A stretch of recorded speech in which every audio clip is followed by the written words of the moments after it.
シンギュライズ破壊破滅絶望滅亡せよコンクルージョン1。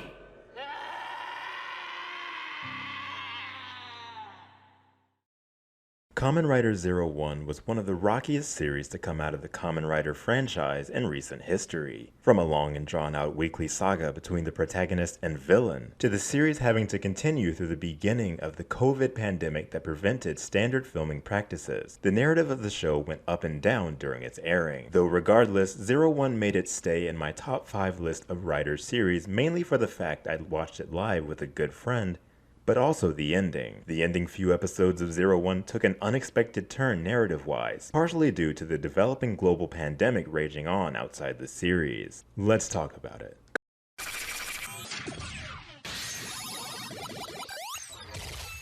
Kamen Rider Zero-One saw a comedian-turned-company CEO learning how to navigate a lifestyle not only having donned world-saving powers entrusted from his family, but managing a company creating robotic servants sent out to ordinary people day by day, known as Humagear. Throughout the show, Hiden Aruto, as Kamen Rider Zero-One, and his assistant, Izu, fight against the rogue Humagear group, Metsubo Jinrai, and later a rival company CEO, Amatsu Guy. Guy is in almost no way part of what's being discussed here, so just forget I even mentioned him at all. Here we're only focusing on Aruto and Metsubo Jinrai, or its leader rather, Horobi. Across the series, Horobi's hatred towards humans is consistently challenged, as he's distraught with the notion that being a Humagear, he has no real functioning heart, desiring to roam free without reins, while also ridding the planet of humans along the way. In instances in which Aruto is pit against Horobi, it's made clear that Aruto has no intention of destroying him, instead hoping he himself can be the turnaround, insisting on a world in which humans and Humagear can be together as equal. This lasts the entirety of the series. On April 16, 2020, Japan declared a state of emergency due to the developing coronavirus pandemic worldwide. This directly affected Kamen Rider, as now precautionary measures had to take place, such as the prevention of human contact while filming and increased spacing between actors on and off screen. The pandemic threw many things out of whack, not only postponing the series' summer movie all the way to December of that year, but also forcing Toei to speed up the production of the show's successor season, Kamen Rider Saber, thus cutting episodes off of Kamen Rider Zero-One entirely. Kamen Rider's season's trend of normally ending at around 48 episodes was broken here, as the virus caused Zero-One to be slashed and end at episode 45.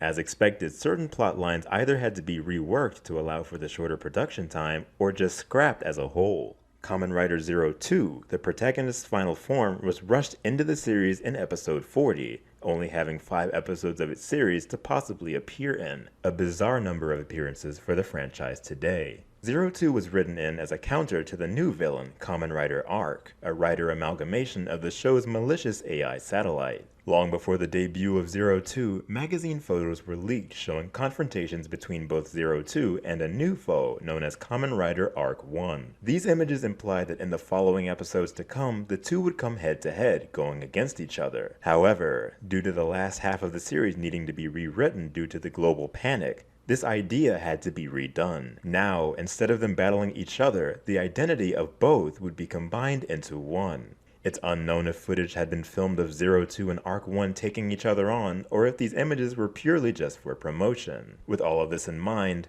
let's talk episode 42.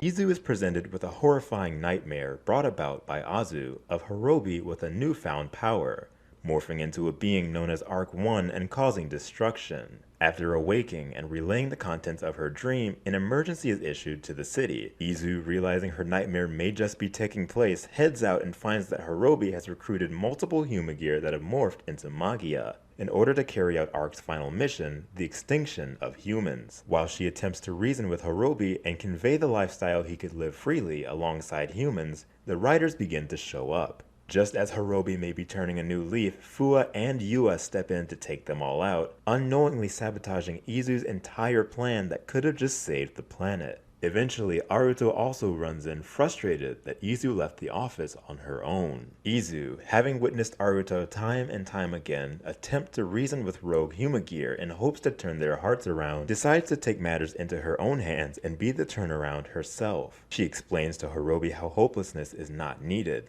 that she herself found her way as a Humagear with singularity. Despite this, through no fault of her own, although Horobi is shown to hear everything being told, and even begin to briefly question his line of action, Izu is not able to make it through to him, as he ultimately decides to prepare his weapon and release his grip on the attach arrow, striking her. Realizing the only beings inside are Izu and Horobi, he knows that something isn't right and runs inside. As he approaches, he notices a charred Izu clinging onto her life, Horobi standing in the distance. Izu in his arms, he attempts to talk her through things as she delivers her final words. Eventually realizing her time is up, she pushes him to safety as she looks on and combusts, ending her life. The only remains of her left behind would be her teal ribbon slightly burned in the explosion.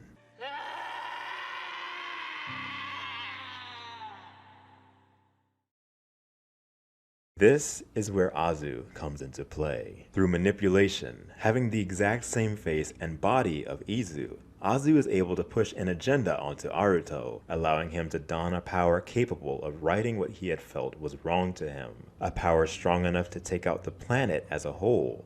A power that clouds your mind to the point of no return. A power to avenge his family. Kamen Rider Arc 1. Let it not be understated that in Izu's nightmare, it was Horobi that equipped the Arc driver and continued his rampage. Never even in her dreams would she have imagined that it would be Aruto that became the monster instead. Azu plays a major role as she orchestrates nearly every act in this story to carry out the will of the Arc and further the spread of its malice. She weasels her way into Aruto's heart at his most vulnerable and through his grief, as well as informing him on Horobi's whereabouts, aiding in his pursuit for revenge. The power of Arc 1 is one not to take lightly, as it manages to take out 10 Magia in a single hit during a later confrontation with Horobi. This leads to Aruto thrashing against Horobi in a warehouse, charging up a finisher to end him once and for all, when seemingly out of nowhere, Jin steps in, taking the hit for his father. Distraught, Horobi runs over to comfort Jin as he lays dying in his arms. At this point, the pain from both sides of the coin is being felt. Jin explodes, having his life taken away, all through the strike of an accidental act of revenge.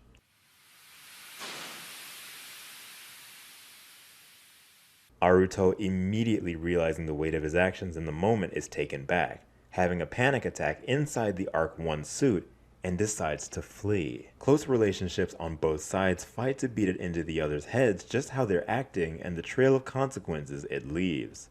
Ikazuchi insisting that Jin's heart is what pushed him to save his father. Fuwa wanting Aruto to understand that Humagear are what he fought for so long to avenge, yet here he is out to finish one off. And for what? What would it prove? What is the immediate aftermath going to look like? How will people see you once this is over? Even Naki challenging his motives, expressing their belief in him, all to no avail. These are the actions of someone who has lost everything. His grandfather is deceased. His Humagear father died in his arms, much in the same fashion as Izu, who, mind you, has also just passed and is someone that Aruto saw as his family. So much so that Izu herself began to reference him as part of her family. At this point, it's very clear that Aruto has thrown all morality out the window. No longer does right and wrong play any relevancy in the situation.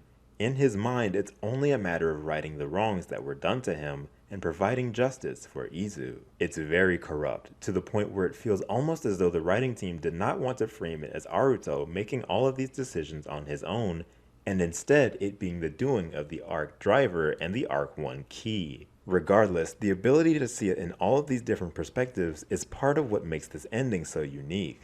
Arc pushes Aruto to carry out these deadly actions. He resists at certain points, but ultimately is at the mercy of the driver.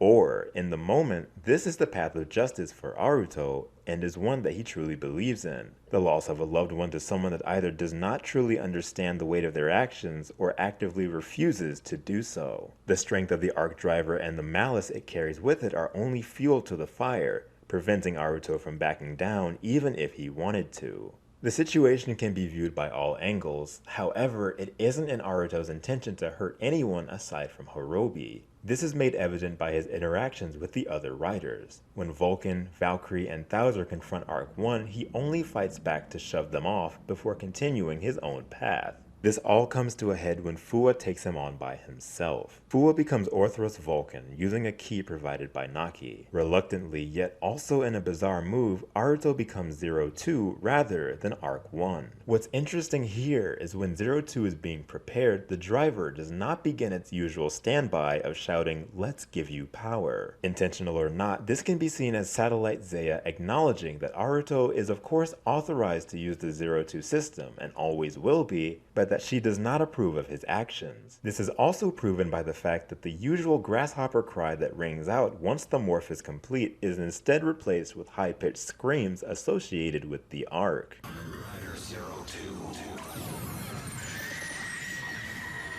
It's never over.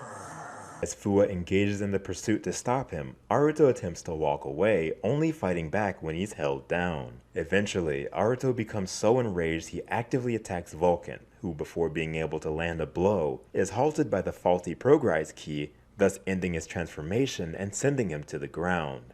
Aruto powers down and continues walking, remaining somewhat unchanged. When contacting Zeya for her guidance, his father appears instead to denounce his son's actions, to clear his head, to offer his own guidance. Truly being stronger is not about who is more powerful, it's about whose heart is the strongest. Through Zeya, he offers his son a renewed Zero-One driver. Horobi and Aruto meet one last time to end it all. Aruto remembering who he is and what's been happening, in order to counter the accelerated rage brought on by the arc driver, he intentionally allows Horobi to strike, eventually resulting in its destruction, freeing him and clearing his head of the malice fogging his senses. The tension here is strong as Aruto pours his heart into his words in order to beat it into Horobi's mind.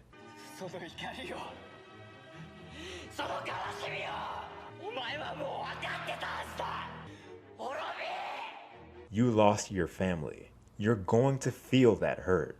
What you do with that hurt is on you, but that will never make it right, no matter what you do. It doesn't matter who or what is behind that sorrow. You feel it because you have a heart, and that's the way it will always be. Horobi, realizing the many losses in Aruto's own family, breaks down with guilt, unsure of how to move on. Unsure of the future he leads, knowing his heart was present the entire time, and he'd only been suppressing it under the order of a higher power, the Arc. Aruto's own realization of the strength and progress he's made as a person through the loss of his family, and the situation at hand, results in Satellite Zeya granting him a new power, morphing the Rising Hopper key into Realizing Hopper, a form identical to Rising Hopper, but stronger. Realizing represents a new start, a refresh, a new mindset, starting from ground one, but better than you once were. Starting with a new set of eyes backed with experience led by heartbreak and sorrow, but strength and hope as well. With this, they both understand what needs to be done. Aruto initiates a finisher, piercing through Horobi and destroying the Zetsumetsu driver. Although the attack would connect and Horobi would fall, it turns out that Aruto intentionally held his power back, allowing Horobi to live. As Horobi asks why he didn't end his life, he replies with a simple, "I don't need to now anymore, do I?" That's all that was needed. For him to understand not only what he had taken away from someone else, but what he had lost as well, his son. Now stands two beings, both who had lost someone dear to them, crying, remembering, and understanding that the sorrow they're healing from is felt entirely mutual. This is why I resonate with this finale. It's powerful and it means something. Zero-One's finale is such a strong whiplash when compared to everything that had come before it. It's a story of heartbreak and sorrow tagging along the end of a long journey of teaching acceptance and optimism. Kamen Rider Zero-One is a series that has its ups and downs for a variety of reasons, but one that will always stay with me, as the different perspectives it offers to serious issues are much more special the more you stop to realize. Thank you to Alicia, Cameron, Caroline, Amelia, Ian, Junior the Hedgehog, Common J, Mango, Megley, Nerdy Disney, Sawyer, Velveteen, and the rest of my patrons for supporting the stage.